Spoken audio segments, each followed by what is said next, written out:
Hi, it's Lisa from Hollybobs, and today I am with Jess McGlynn. I'm at her house with her fantastic bookcases. We are going to do a video of our top 5 books of the last 12 months.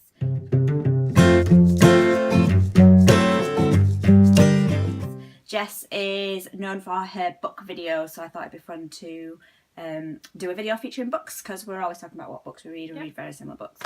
So do you want to go first with your first book? Yep.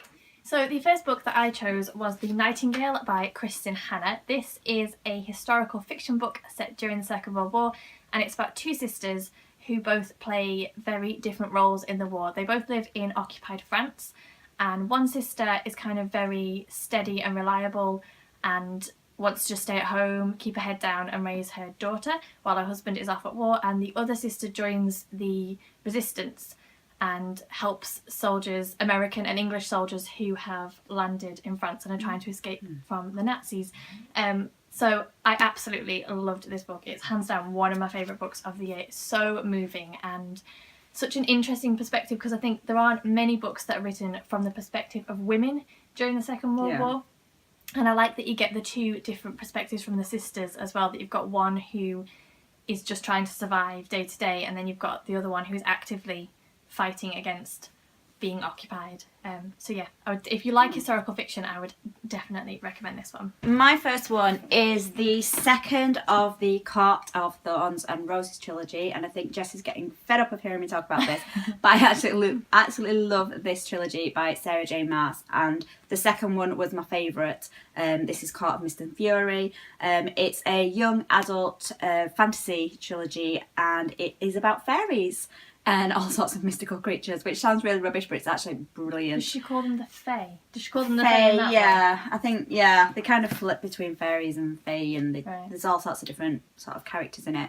The third one comes out this year, and I can't wait, so that is one of my best reads of the last year. The next book that I chose was The Final Empire by Brandon Sanderson. This is the first book in his Mistborn trilogy, and it's an adult high fantasy book set, I think this one takes place in a world where the bad guy won.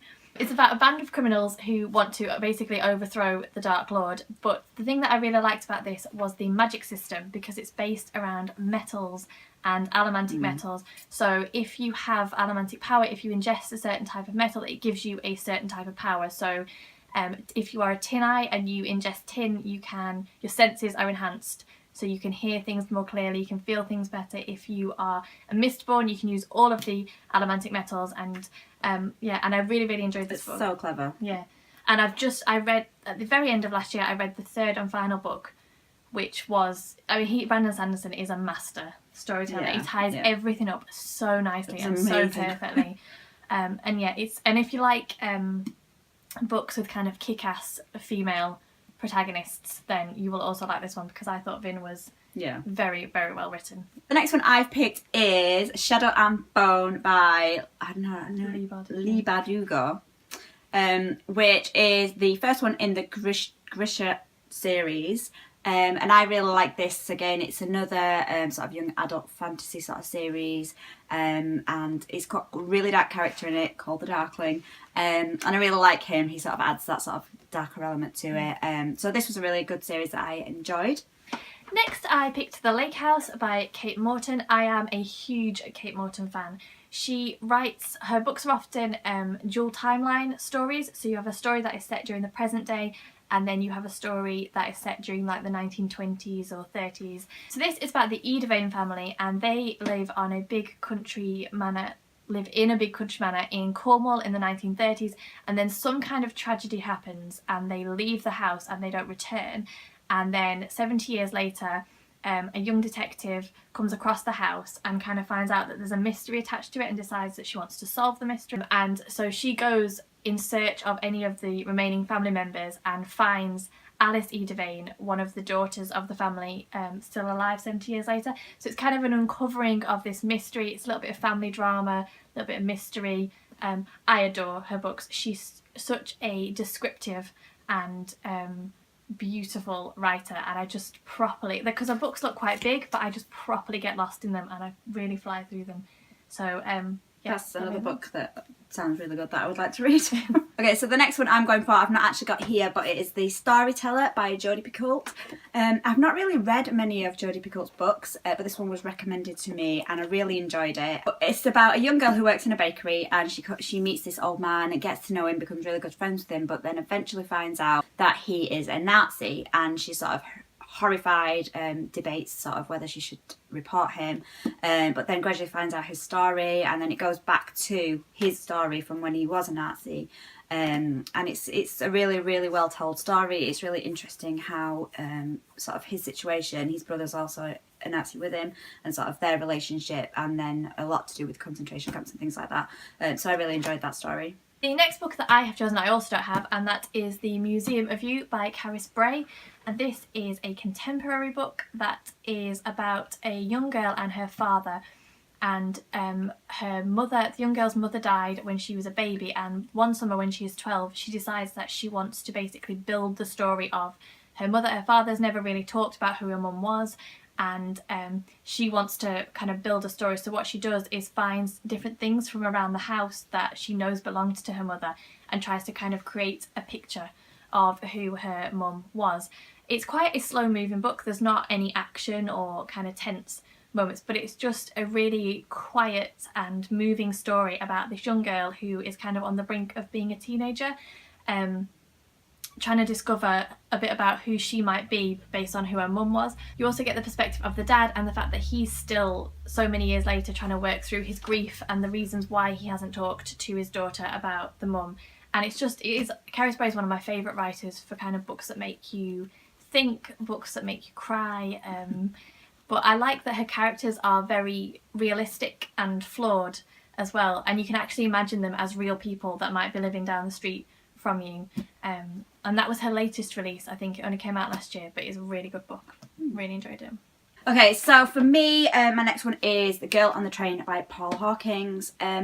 This was one of those books that was massively hyped, and you were kind of like, is it going to live up to the hype? But I wouldn't necessarily say it lived up to the hype, but it was really good, really enjoyable. There's sort of a couple of twists in there, so it keeps you wanting to read more.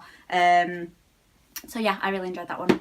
And my final choice of book and my favourite book of the year was Crooked Kingdom by Leigh Bardugo. This is a YA fantasy book, and this is the second book in the Six of Crows duology, so I can't tell you too much about what happens without spoiling it, but basically Six of Crows is about a group of criminals who are given an impossible task to complete. So they have to break into the ice court and rescue something, and it's never been done before. And the thing that I really, really love about this duology is the fact that each of the characters is kind of morally dubious. They are criminals and betrayers and liars, and you feel sympathetic to them whilst knowing that they're not necessarily good people. And I thought that, even though I wish that there had been more books in this series, I thought that she wrapped it up incredibly well. It was just a really, really well written series, and I absolutely loved it, and I think that everybody should read it. I push this book on everybody that I meet. I say, have you read this one? See, I prefer the Grisha trilogy by the same author, but if you've read the Grisha trilogy and you're not that enthusiastic about it, definitely try these, because I think her writing, it's just really different, isn't it? I don't think you can compare them even. Yeah. So yes, I would highly recommend this series. And my last one is Daughter of Smoke and Bone by Laini Taylor. After Court of Mist and Fury, this is my second favourite book of the last 12 months. I absolutely love this story. It's like a fantasy story. It's really hard to describe without revealing anything, but basically it starts around a young girl who's like at college, but she has a bit of an unusual life because she lives with like this sort of creature from another world, and it's sort of about how she has come to live there and a lot to do with what this creature does, and then it goes into this fantasy world and there's all sorts that goes on. Like I say, it's really hard to describe, but I just absolutely loved the story. It sounds quite weird. Yeah, there's like angels in it, and then different mythical or magical beasts, so like beasts that you've never heard of before. Like she's totally made up these beasts and creatures. Brilliant story, definitely recommend it. I think this is a trilogy, and I absolutely love this one. So Yeah, so those are our top 5 books of the last 12 months. I hope you like this. If you would like to see more book videos from me, do let me know. I haven't really done much like this before, but I am a big reader, and Jess and I are always talking about books that we've read and things like that. So yeah, let me know. Thanks for Jess for joining me on my channel. I will link to her channel below, and don't forget to subscribe. Thanks.